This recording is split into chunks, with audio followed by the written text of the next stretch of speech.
You're now watching The Wash Daily.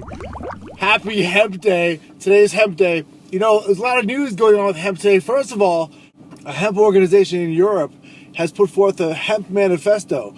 And what they're saying is hemp is the way out of this economic disaster that we're in.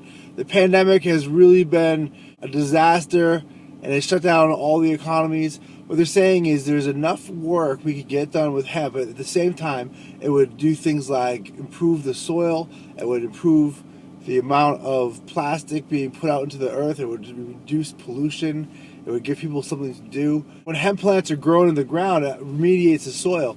So there's just so many phenomenal attributes to hemp when it grows in the earth, and these people are pointing those out, and they've put together a 10-point manifesto. If you want to read that, that'll be in the comments below. But it's an important thing to read, and you know, it's really great that people are taking such a initiative towards making hemp possibility, because there's so many aspects of it. And that's really what they're saying is, and a big part of the manifesto is that these countries need to start prioritizing using hemp-based materials, hemp-based plastics, and making loans to hemp companies, and really making it easy for people to get involved in hemp and really to start making a difference.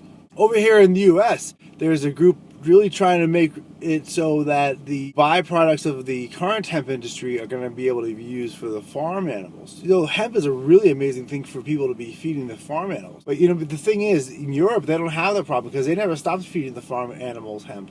They've put forth legislation that says that we have to recognize hemp as being hemp, is not cannabis, has less than 0.3% THC in it, it's not dangerous, it's not going to get anybody high. One thing the Hemp Manifesto points out is that it's been in the human diet for all time. It's never not been in the human diet. So the absence of hemp is relatively new. Hemp isn't new at all. You know, there was another study done about 1.5 years ago, and they were feeding hemp to chickens.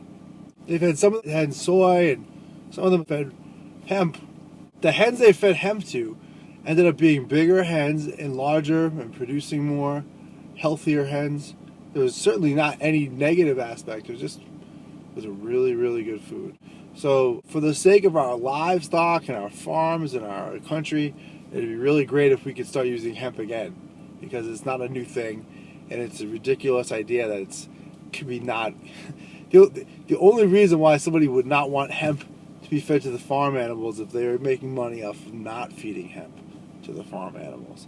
And the same organizations who are against it have very questionable connections to the big food companies who make these horrible products for our farm animals and our pets. Thanks for watching The Wash Daily.